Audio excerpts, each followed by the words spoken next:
Un tema que ha vuelto a la palestra, si se me permite el término, tiene que ver con la edad de imputabilidad, comentarios que han surgido con fuerza de distinta índole a partir de los últimos hechos de inseguridad que se han registrado en el Gran Buenos Aires y también en Capital Federal. Vamos a hablar con Diana Mafía, que es doctora en filosofía, pero además legisladora porteña por la Coalición Cívica y preside la Comisión de Mujer, Infancia, Adolescencia y Juventud. Diana, Cali Fidalgo la saluda en el programa de Luis Majul. ¿Cómo le va?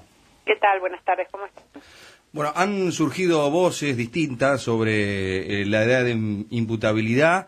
¿Cuál es su postura sobre este tema? Bueno, la primera reflexión es las circunstancias en las que se empieza a pensar en los proyectos legislativos, siempre en circunstancias de tipo policial, exaltadas por la primera plana de los diarios. La verdad es que no es así como hay que legislar. Digamos, cuestiones espasmódicas.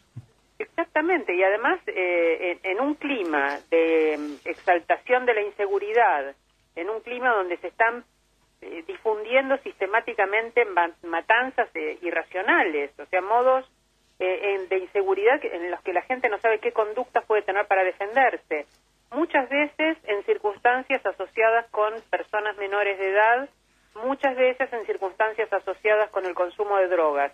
Genera una especie de estereotipo, de estigma, en que los consumidores de drogas son delincuentes y que los delincuentes juveniles deben ser reprimidos penalmente, cada vez desde edades más jóvenes, y donde la represión penal, cualquiera que investigue sobre el sistema penal, claramente que ni impide el delito, ni rehabilita a las personas que están en la cárcel. O sea que hay que pensar la cuestión de la seguridad de una manera integral que incluye prevención, incluye las condiciones sociales en las cuales se dan los delitos. Eso debe estudiarse. Yo recuerdo que durante mi gestión como defensora del pueblo en la ciudad, comenzó a haber en ese momento, ya a fines de la década del 90, también una ola espasmódica de proyectos para bajar la edad de imputabilidad penal, muchos violatorios de la Convención por los Derechos del Niño, porque también tenemos que pensar en qué marco debe darse la legislación, ¿no? En el marco de qué derechos que ya están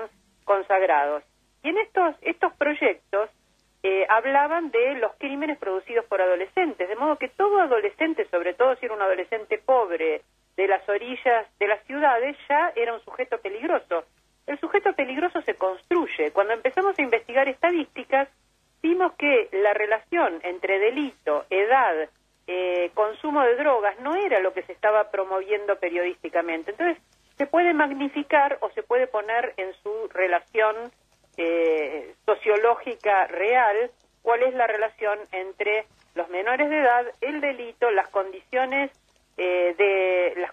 sociales en las cuales esos delitos se cometen, el vínculo con el consumo de drogas en caso de que lo haya, qué tipo de delitos se cometen y dónde.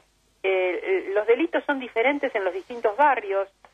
Bueno, yo creo que esto debe ser investigado con seriedad y no de este modo atado a conseguir una línea periodística en la primera plana de un diario.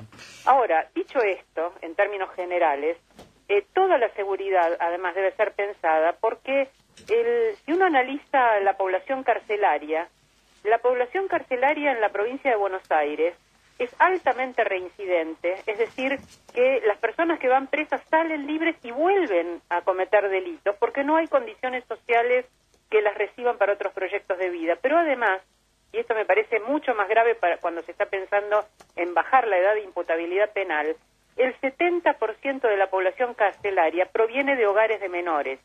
Es decir, proviene de circunstancias en las que el Estado ha invertido muchísimo dinero en mantener a esos niños o esos adolescentes o esos jóvenes supuestamente custodiados por el Estado, y lo que ha hecho es construir delincuentes. Entonces, no es que no haya dinero para políticas sociales, es que hay un tipo de derivación económica que ideológicamente tiende a reprimir a ciertos grupos sociales, a controlarlos, a mantenerlos encerrados y a producir transferencias de dinero cuantiosas a un sistema penal y carcelario que es corrupto e ineficiente. Diana, está clara la postura. Para usted, ¿cuál debería ser ese plan integral, más allá de la cuestión de la edad de inimputabilidad, ¿no? Bueno, el plan integral debe contemplar, por ejemplo, que la franja entre 18 y 21 años tenga políticas sociales. Es una franja abandonada porque no son ni niños ni jóvenes. Debe contemplar la captura por parte del ámbito educativo, la permanencia de los jóvenes en el sistema educativo. Hay un abandono enorme de la escuela, sobre todo de la escuela secundaria.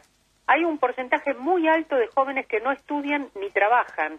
Esos jóvenes no tienen inserción social, hay que procurarles inserción social. Y por supuesto que debe haber un sistema penal en caso de que haya delitos. Si a mí me preguntan si debe tener castigo un chico de 15 años que mató a un hombre frente a su hijo de 11 años, y esa es la pregunta, yo tengo que decir sí, tiene que tener sanción como cualquiera que viola una ley. Ahora, que esa sanción sea encarcelarlo con adultos en una cárcel, diré no, esa no es la sanción que corresponde. Por eso me parece que hay que pensarlo de manera integral. El tipo de sanciones que se le dan a un adolescente o a un joven tendrían que ser sanciones que le permitan reintegrarse socialmente, rehabilitarlo y reintegrarse socialmente. Si una persona es adicta y no es responsable penalmente de sus actos en el momento en que está con un altísimo consumo, por supuesto hay que rehabilitarla, como cualquier persona, también con un adulto se haría lo mismo. Se lo rehabilitaría para ver si fuera del consumo tiene conductas que puedan ser lesivas para sí mismo o para terceros. Y por supuesto hay que dar chances sociales de inserción, de significación, no solo de inserción, de significación. Que un chico valga por las zapatillas que lleva o el celular que usa, habla de una imposibilidad de otros proyectos de vida que no estén asociados con consumir, y si no se puede consumir, sustraer aquello que le dé existencia social. Entonces, hay cosas culturales también que cambiar. A mí me parece que la seguridad es un tema de primera importancia, pero también me parece que hay un tratamiento frívolo y oportunista de ese tema. Y quiero agregar que cuando alguien se presenta diciendo soy el candidato del orden, como hace Duhalde, quiero saber de qué orden está hablando, porque hay un orden naturalizado, un orden que presume que cada uno tiene su espacio social y no se puede mover de ahí, y que cada uno tiene que estar segregado en aquel espacio social que le está destinado. Hay una concepción muy fuerte de seguridad asociada a la represión y a la represión violenta. Seguridad tiene que tener un sentido positivo, no un sentido negativo. No, seguridad no necesariamente es represión, y tenemos que además restaurar un concepto que es el concepto de autoridad. El concepto de autoridad tampoco se impone violentamente. El concepto de autoridad tiene que estar asociado con el reconocimiento social de esa autoridad. Entonces, si uno pregunta, ¿tiene autoridad un policía? La verdad es que la percepción común de un policía es que son violentos y corruptos. Hay que restaurar esa autoridad. ¿Tiene autoridad un maestro o una maestra? Hay que reparar esa autoridad, hay que reparar la autoridad de los adultos frente a los adolescentes y jóvenes. Y eso también tiene que ver con la seguridad. Tiene que ver con la seguridad el que ciertas relaciones sociales, donde ciertos sujetos expresan la autoridad sobre otros, sean aceptadas socialmente y no sean un simulacro. En este momento las autoridades religiosas, políticas, académicas, son un simulacro. Policiales son un simulacro. Entonces, que haya una autoridad real implica un cambio cultural importante. Por eso me parece que este problema, que es un problema central, atañe a todos los estamentos de la sociedad, a la vida pública y a la vida privada, a los aspectos políticos y a los aspectos de otros órdenes de la vida social que no son necesariamente la política. Diana Mafia, muchas gracias por estos minutos con Radio La Red. Gracias a ustedes, hasta pronto. Doctora en Filosofía, legisladora porteña por la Coalición Cívica, preside la Comisión de Mujer, Infancia, Adolescencia y Juventud.